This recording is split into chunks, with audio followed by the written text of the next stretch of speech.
अस्सलाम वालेकुम dear viewers. मेरा नाम है असद रऊफ़ और आप देख रहे हैं channel Asad knowledge of education. आज का जो हमारा टॉपिक है वो नाइन्थ क्लास की केमिस्ट्री से है जी। नाइन्थ क्लास की केमिस्ट्री चैप्टर नंबर 2 से लेक्चर नंबर 4 है और टॉपिक का नाम है जी हमारे पास आइसोटोप्स। अब सबसे पहले हम आइसोटोप्स की डेफिनेशन करेंगे। आइसोटोप्स की डेफिनेशन हमारे पास क्या है, सिंपल सी इंतहाई सादा टाइप की इसकी डेफिनेशन है कि ये हमारे पास क्या है जी, एटम्स हैं किसके, एक एलिमेंट के। ठीक है, हम लिखते हैं atoms of an element, atoms of an element. ये एक एलिमेंट के एटम है। ये दो बातें इनमें होती हैं। पहली बात क्या है, विच हैज़ पहली बात उसमें क्या है, सेम, एक ही जैसा होता है क्या चीज़, which has same atomic number. Atomic number, उनके पास एक ही तरह का एक ही जैसा एटॉमिक नंबर होता है। And different atomic mass. ये क्या है जी हमारे पास, इसमें जो पॉइंट ऑफ नोटेड है ये बात हमारे पास, वो क्या है जी, वो तीन बातें हैं जी। ये पहली बात क्या है, ये एटम्स होते हैं जी। ठीक है, दूसरी बात क्या आती है, किसी एक एलिमेंट के मुख्तलिफ किस्म के एटम्स होते हैं। एक एलिमेंट के क्या होते हैं जी, मुख्तलिफ किस्म के एटम्स होते हैं। जो रखते क्या हैं जी, जो हमारे पास रखते हैं जी सेम एटॉमिक नंबर। जिनके पास क्या होता है जी, सेम एटॉमिक नंबर होता है। और जो नेक्स्ट बात इसमें क्या है जी, डिफरेंट एटॉमिक मास होता है। ये हमारे पास जो मेन जो पॉइंट्स हैं इस डेफिनेशन के, वो 4 पॉइंट्स हैं। वो पहला पॉइंट क्या है कि ये एटम्स होते हैं। ठीक है, किस चीज़ के जी, एक ही एलिमेंट के मुख्तलिफ किस्म के एटम्स लिखते हैं, तो हम लिखते हैं एटम्स ऑफ एन एलिमेंट। अब इनके पास होता क्या है, दो चीज़ें हैं जी इनके पास। पहली चीज़ है सेम एटॉमिक नंबर, दूसरी चीज़ है डिफरेंट एटॉमिक मास। अब ऐसे एटम्स एक ही एलिमेंट के जिनका एटॉमिक नंबर सेम होता है लेकिन एटॉमिक मास डिफरेंट होता है, उनको हम कहते हैं कि ये हमारे पास आइसोटोप्स हैं। अब इसकी एग्जांपल में हम क्या लिखेंगे जी, हम इसकी अब आइसोटोप्स की एग्जांपल लिखते हैं जी। हम लिखते हैं जी for example hydrogen has three isotopes. जो हाइड्रोजन है हमारे पास, उसके 3 आइसोटोप्स होते हैं। तो यहाँ तक हमारे पास क्या, ये डेफिनेशन कंप्लीट हो गई है, साथ में एग्जांपल भी कंप्लीट हो गई है। जो क्वेश्चन आता है वो भी इधर हम लिखते हैं कि इसमें क्वेश्चन क्या आता है जी। क्वेश्चन जो हमारे पास आता है वो होता है जी, क्वेश्चन आता है डिफाइन आइसोटोप विद एग्जांपल।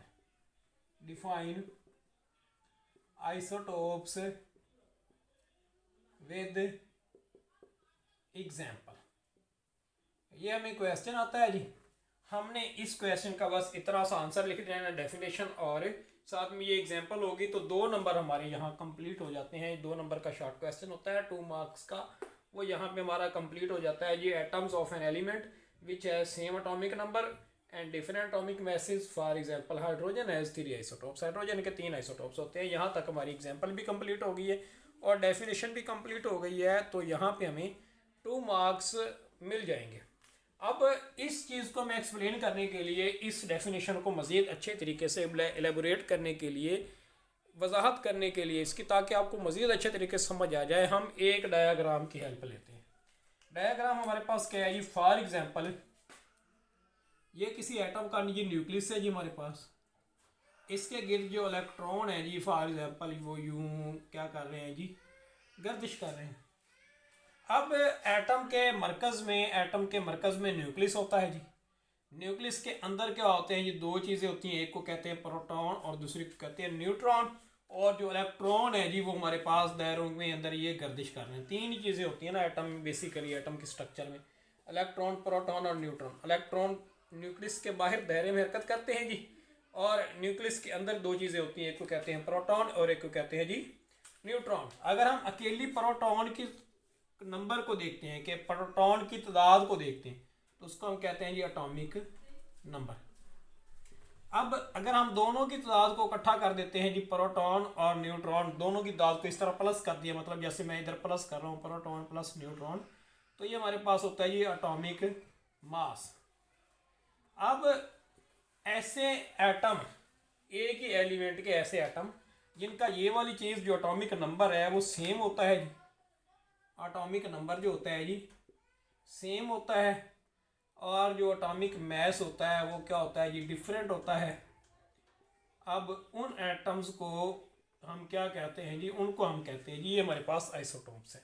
तो ये बात थी ये हमारे पास टोटल आइसोटोप्स के हवाले से।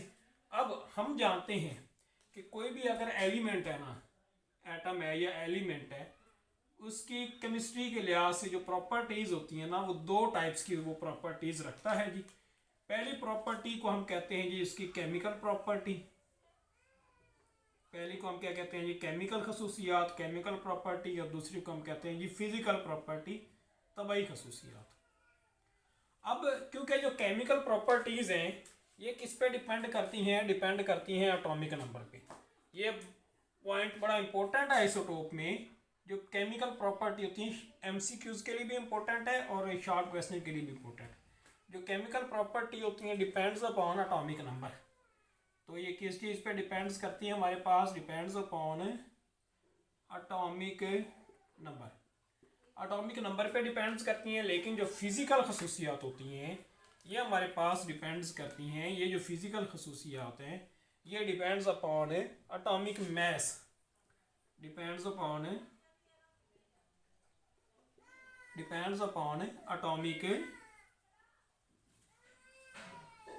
एटॉमिक मास, ये एटॉमिक मास पे डिपेंड्स करती हैं। अब क्वेश्चन आता है कि why isotopes has same chemical property. Isotopes की केमिकल प्रॉपर्टी सेम क्यों होती हैं, केमिकल प्रॉपर्टी एक जैसी क्यों होती हैं? तो हम कहते हैं जी chemical property depends upon atomic number and isotopes have same atomic number. जितने भी आइसोटोप्स होते हैं उनका एटॉमिक नंबर एक जैसा होता है। That's why isotopes has same chemical property. इस वजह से आइसोटोप्स की जो केमिकल प्रॉपर्टी होती हैं वो क्या होती हैं, ये सेम केमिकल प्रॉपर्टी होती हैं। आइसोटोप्स की केमिकल प्रॉपर्टी चेंज नहीं होती, सेम केमिकल प्रॉपर्टीज आइसोटोप्स रखते हैं हमारे पास। तो इसका जी क्वेश्चन क्या आता है जी, क्वेश्चन हम इधर लिखते हैं जी, यही क्वेश्चन कि why isotopes has same chemical property. Isotopes की जो केमिकल प्रॉपर्टीज़ होती हैं वो सेम क्यों होती हैं, वो एक जैसी क्यों होती हैं? हम कहते हैं कि isotopes depends upon atomic number, के chemical properties of any element depends upon atomic number and isotopes have same type या same atomic number. That's why chemical property of isotopes क्या होती हैं, ये एक जैसी होती हैं, सेम। तो नेक्स्ट अगर फिजिकल प्रॉपर्टीज़ होती हैं, वो आइसोटोप्स की जो फिजिकल प्रॉपर्टीज़ होती हैं वो वेरी करती हैं। फॉर एग्जांपल हाइड्रोजन के ये 3 आइसोटोप्स हैं, हमने इधर ऊपर लिखा है। तो तीनों आइसोटोप्स की तीनों जो आइसोटोप्स हैं उनकी केमिकल प्रॉपर्टी तो एक जैसी होंगी, लेकिन तीनों की जो तबाई खसूसियात हैं, जो फिजिकल प्रॉपर्टीज़ हैं वो डिफरेंट हैं। उसकी रीज़न क्या है? डिपेंड्स अपॉन जो फिजिकल प्रॉपर्टीज़ होती हैं वो डिपेंड्स अपॉन एटॉमिक मास। और एटॉमिक मास क्या होता है जी, आइसोटोप्स तो आइसोटोप्स वेरी करता है, डिफरेंट करता है। ये एटॉमिक मास के चेंज होने से क्या हो जाता है, उनकी फिजिकल प्रॉपर्टीज़ में तब्दीली आ जाती है। तो नेक्स्ट हमारा हम इसी आइसोटोप्स को एक लॉन्ग क्वेश्चन के हिसाब से देखते हैं। लॉन्ग क्वेश्चन आइसोटोप्स के हवाले से क्या आता है कि define isotopes and explain the isotopes of hydrogen, chlorine and carbon, या यूरेनियम का भी पूछ लेते हैं कि ये हमारे पास ये जो 4 टाइप के ये एलिमेंट्स हमें दिए होते हैं, ये हाइड्रोजन, कार्बन, क्लोरीन और यूरेनियम, इन चारों टाइप्स के हमने क्या करने हैं जी, आइसोटोप्स को एक्सप्लेन करना है। तो हम बारी बारी पहले हाइड्रोजन के आइसोटोप्स को एक्सप्लेन करेंगे, फिर कार्बन के आइसोटोप्स को, फिर क्लोरीन के आइसोटोप्स को, फिर एट द एंड हम यूरेनियम के आइसोटोप्स को एक्सप्लेन करेंगे। तो चलते हैं हम किसके, पहले हाइड्रोजन के आइसोटोप्स की तरफ चलते हैं, क्योंकि वो सिंपल है। तो पहले हम हाइड्रोजन के आइसोटोप्स को डिस्कस करते हैं। तो नेक्स्ट हम एक्सप्लेन करते हैं जी आइसोटोप्स ऑफ हाइड्रोजन को। हम पीछे आपको बता चुके हैं कि हाइड्रोजन के 3 टाइप्स के आइसोटोप्स होते हैं जी। हाइड्रोजन कितने टाइप्स के आइसोटोप रखता है, ये 3 टाइप के आइसोटोप्स हैं हाइड्रोजन के। पहले को आप कहते हो जी हाइड्रोजन का जो आइसोटोप्स है उसको हम सादा आइसोटोप्स को, जो हाइड्रोजन का है जो फर्स्ट वन है उसको हम कहते हैं जी प्रोटियम। क्या कहते हैं जी, प्रोटियम। जो नेक्स्ट हाइड्रोजन का आइसोटोप है जिसको हम कहते हैं ड्यूटियम। ड्यूट्रियम। जो नेक्स्ट हमारे पास हाइड्रोजन का आइसोटोप्स आ जाता है तो उसको हम कहते हैं ट्रीटियम। ट्रीटियम।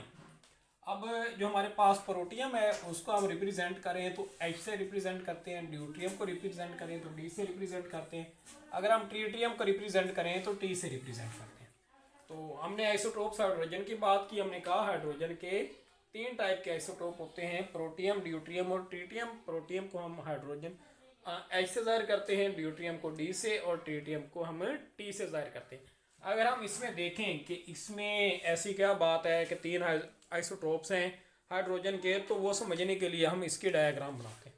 डायग्राम में हमारे पास क्या है जी, ये इस तरह सिंपल टाइप की डायग्राम है जी। ये दरमियान में क्या है जी, न्यूक्लियस है हाइड्रोजन के अंदर, क्योंकि एक ही इलेक्ट्रॉन होता है, वो जो इसका एक इलेक्ट्रॉन है वो इसके पहले शेल में यूं क्या कर रहा होता है जी, गर्दिश कर रहा होता है।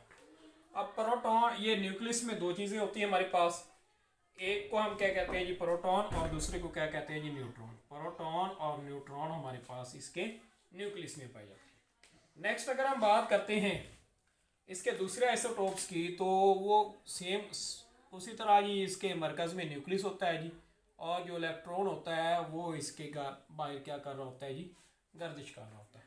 सेम इसी तरह अगर हम तीसरा बनाना चाहें तो यूँ मरकज़ में न्यूक्लियस होता है जी, और जो इलेक्ट्रॉन होता है जी वो इसके बाहर क्या कर रहा होता है जी, गर्दिश कर रहा होता है। अगर हम तीनों में देखें कि जो हमारे पास हाइड्रोजन में जो पहले वाला है उसमें प्रोटॉन की तादाद क्या होती है, 1 होती है, और न्यूट्रॉन क्या होता है जी, 0 होता है। प्रोटॉन 1 है, न्यूट्रॉन 0 है। अगर हम ड्यूट्रियम की बात करें उसमें प्रोटॉन उसमें 1 है लेकिन न्यूट्रॉन बढ़ कर क्या हो गया है, 1 हो गया है। अगर हम तीसरे की बात करें उसमें प्रोटॉन तो सेम ही रहा है, प्रोटॉन 1 है और न्यूट्रॉन बढ़ कर क्या हो गए हैं, 2 हो गए। अब इसमें देखें इसका एटॉमिक मैस, एटॉमिक नंबर की पहले बात कर लेते हैं। एटॉमिक नंबर हमारे पास क्या है जी, 1 है, और इसका जो एटॉमिक मैस है, एटॉमिक मैस है वो 1 + 0 तो कितना हो गया हमारे पास, वो 1 हो गया। अगर हम इसकी बात करते हैं, इसमें जो एटॉमिक नंबर है जी वो, क्योंकि प्रोटॉन की तादाद 1 है तो एटॉमिक नंबर 1 होगा। अगर हम एटॉमिक मैस की बात करेंगे, अब वो होता है प्रोटॉन प्लस न्यूट्रॉन, 1 + 1 तो हमारे पास कितना हो गया, 2। अगर हम इसकी बात करें, इसमें प्रोटॉन क्योंकि 1 है तो इसका जी एटॉमिक नंबर हमारे पास क्या हो जाएगा, 1 हो जाएगा। एटॉमिक मैस हमारे पास क्या आ जाए, 1 + 2 तो वो हमारे पास कितना हो गया, एटॉमिक मैस 3 हो गया। अब आप देखें हाइड्रोजन के 3 आइसोटोप कैसे हो गए। अब देखें ये इसमें तीनों में क्या है जी, प्रोटॉन जो एटॉमिक नंबर है वो क्या है जी, सेम है, और एटॉमिक मैस नंबर तीनों में डिफरेंट है। इसलिए इसके जी एटॉमिक मैस वो डेफिनेशन पे पूरा उतर रहा है कि same atomic number and different atomic message, तो उसको हम आइसोटोप्स कहते हैं। ये सेम एटॉमिक नंबर और डिफरेंट एटॉमिक मैसेज, ये तीनों के तीनों नेचुरली पाए जाते हैं हाइड्रोजन के, तीनों के तीनों ये आइसोटोप्स हाइड्रोजन के क्या होते हैं जी, नेचुरली पाए जाते हैं। तो हमने कहा हाइड्रोजन के 3 टाइप के आइसोटोप होते हैं, पहले को प्रोटियम, दूसरे को ड्यूट्रियम, तीसरे के ट्रीटियम कहते हैं जी हमारे पास। उसके अलावा जो प्रोटियम है उसके अंदर 1 प्रोटॉन होता है और न्यूट्रॉन 0 होता है। और अगर हम बात करें ड्यूट्रियम की, उसमें 1 प्रोटॉन होता है और न्यूट्रॉन भी 1 होता है। अगर हम बात करें ट्रीटियम की, उसमें 1 प्रोटॉन होता है और न्यूट्रॉन आपके पास 2 होते हैं। अगर हम बात करें मैस नंबर और एटॉमिक मैस की, तो अब देखें इसका एटॉमिक नंबर 1 है और एटॉमिक मैस भी 1 है। अगर हम बात करें ड्यूट्रियम की, तो उसका एटॉमिक नंबर तो 1 है लेकिन एटॉमिक मैस 2 हो चुका है। अगर हम बात करें ट्रीटियम की, तो उसका जो एटॉमिक नंबर है वो 1 है और एटॉमिक मैस 3 होता है हमारे पास। ये MCQs भी पूछे जा सकते हैं कि इसका एटॉमिक मैस कितना है, एटॉमिक नंबर कितना है, और इसमें प्रोटॉन की तादाद कितनी है, न्यूट्रॉन की तादाद कितनी है। तो ये बातें आपको MCQs में आ सकती हैं, तो आपने इसलिए इसको दोनों तरीक़ों से तैयार करना है, शॉर्ट क्वेश्चन के भी हिसाब से भी, लॉन्ग क्वेश्चन के हिसाब से भी, और MCQs के हिसाब से भी। नेक्स्ट अगर हम बात करते हैं, नेक्स्ट जो हम बात करेंगे वो होगा जी आइसोटोप्स ऑफ कार्बन। अब हम कार्बन के आइसोटोप्स को एक्सप्लेन करते हैं। तो इधर हम लिखते हैं कि आइसोटोप्स ऑफ कार्बन। अब हम एक्सप्लेन करने लगे हैं किसके, कार्बन के आइसोटोप्स को, आइसोटोप्स ऑफ कार्बन। अब जो कार्बन है जी उसके भी सेम इसी तरह हमारे पास तीन ही आइसोटोप्स होते हैं, जैसे हाइड्रोजन के तीन आइसोटोप्स हैं, अब कार्बन के भी हमारे पास तीन आइसोटोप्स होते हैं। तो उन तीनों को हम फिर इधर लिखते हैं जी। हमारे पास कार्बन के जो तीन आइसोटोप होते हैं, एक को हम कहते हैं जी कार्बन 12, एक को हम कहते हैं जी कार्बन 13 और एक को हम कहते हैं जी कार्बन 14। अब जो पहले वाले दो आइसोटोप्स हैं कार्बन 12 और कार्बन 13, ये हमारे पास नेचुरली अकरिंग है जी, ये कुदरती तौर पर पाए जाते हैं जी। तो हम इसको कहते हैं जी नेचुरली अकरिंग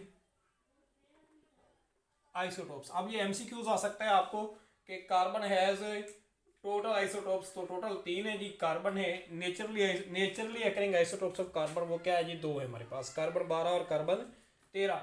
और जो कार्बन 14 है वो हमारे पास रेडियो एक्टिव आइसोटोप है, वो हमारे पास क्या है जी, radioactive isotope. Radioactivity से पैदा किया जाता है तो इसको हम क्या कहते हैं, ये रेडियो एक्टिव आइसोटोप्स। अगर रेडियो एक्टिविटी का फिनोमेना हम नहीं करेंगे तो ये पैदा नहीं होगा। फॉर एग्जांपल रेडियो एक्टिविटी में क्या होता है जी, किसी बड़े एलिमेंट की शुआएं इस पे मारी जाती हैं, तो जैसे शुआएं लगेंगी तो ये टूट के क्या बना, ये कन्वर्ट हो जाएगा कार्बन 14 में। तो ये हमारे पास तीन टाइप के आइसोटोप्स हैं, किसके, कार्बन के, कार्बन 12, 13 और कार्बन 14। अब इसमें देखते हैं कि इसमें इसकी डायग्राम को अगर हम समझने की कोशिश करें तो डायग्राम इसकी बिल्कुल सादा सी है। यूं बिल्कुल इसी तरह हमारे पास ये डायग्राम बनाएंगे जी। ये कार्बन है, ये दरमियान में कार्बन का न्यूक्लियस है, ये इसका पहला शेल है जी, ये इसका दूसरा शेल है जी। पहले शेल में मैक्सिमम जो इलेक्ट्रॉन आ सकते हैं वो दो होते हैं, तो हमने ये मैक्सिमम इलेक्ट्रॉन इसके बना दिए जी, दो होते हैं जी पहले शेल में इलेक्ट्रॉन। अब क्योंकि कार्बन का जो प्रोटॉन नंबर है वो 6 होता है, मतलब इसमें 6 इलेक्ट्रॉन होंगे। अब बाकी के जो 4 इलेक्ट्रॉन हैं वो इधर आ जाएंगे हमारे पास। ये 4 इलेक्ट्रॉन हमारे पास हो गए, कंप्लीट हो गए, कार्बन के 4 इलेक्ट्रॉन हो गए। अब इसमें अगर हम प्रोटॉन की तादाद को देखें तो इसमें जी प्रोटॉन है जी हमारे पास, ये न्यूट्रॉन है जी। प्रोटॉन 6 होते हैं जी, न्यूट्रॉन भी क्या होते हैं जी, 6 होते हैं। तो अगर हम नेक्स्ट की बात करें, नेक्स्ट इसके आइसोटोप्स की, तो यूं सेम क्या होगा, दरमियान में न्यूक्लियस होता है जी, ये पहला शेल, और अब ये दूसरा शेल बनाते हैं जी। अब जो पहले शेल में कितने इलेक्ट्रॉन है जी, 2 इलेक्ट्रॉन है, वो फिल कर दिए। दूसरे शेल में कितने इलेक्ट्रॉन है जी, 4 इलेक्ट्रॉन है, वो फिल कर दिए।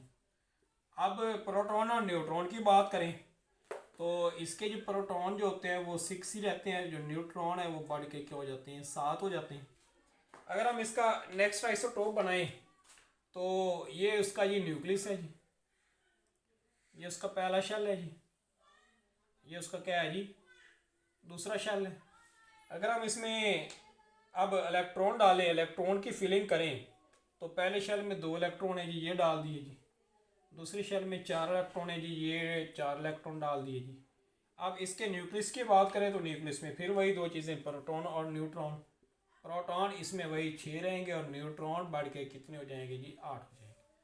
अब हम इसमें देखते हैं जी इसका एटॉमिक नंबर और मास नंबर। अब इसका एटॉमिक नंबर हमारे पास 6 है, एटॉमिक नंबर इसमें हमारे पास कितना है जी, 6 है। अगर हम मास नंबर की बात करें तो हमारे पास 6 + 6 कितना हो गया जी, 12। तो इसलिए हम इसको कहते हैं जी कार्बन 12।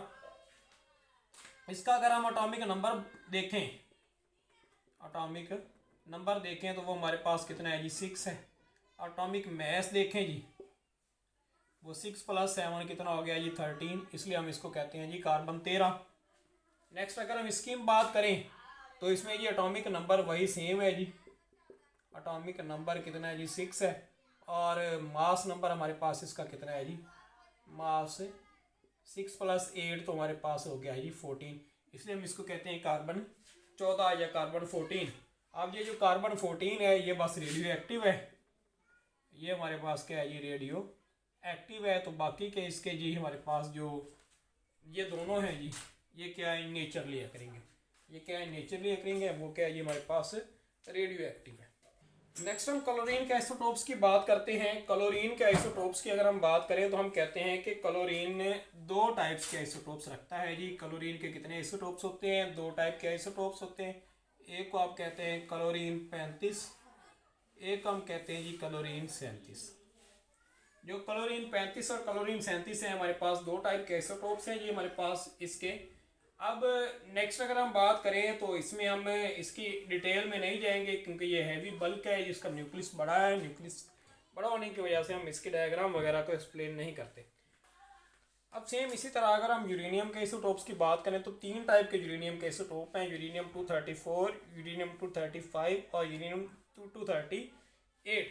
अब ये जो हमारे पास यूरेनियम 238 है ये हमारे पास ये बहुत ज़्यादा क्वांटिटी में पाया जाता है। ये ऑलमोस्ट 99% जो है वो यूरेनियम क्या पाया जाता है, यूरेनियम 238 पाया जाता है। इसी तरह अगर हम कार्बन के आइसोटोप्स की बात करें तो कार्बन जो 12 आइसोटोप्स है ना, अकेला ये वाला कार्बन 12 का, तो ये हमारे पास तकरीबन 98.9% पाया जाता है। और बाकी के ये दोनों मिल के ये हमारे पास ऑलमोस्ट 1.1% बनाते हैं। इसी तरह ये यूरेनियम 238 है ये 99% पाया जाता है। अगर हम इन दोनों की बात करें तो ये 1% पाए जाते हैं। तो ये आज का हमारा टॉपिक था। अगर आपको ये वीडियो पसंद आई हो तो आपने चैनल को सब्सक्राइब कर देना है, वीडियो को लाइक कर देना है और बेल आइकन को दबा देना है। अल्लाह हाफ़िज़।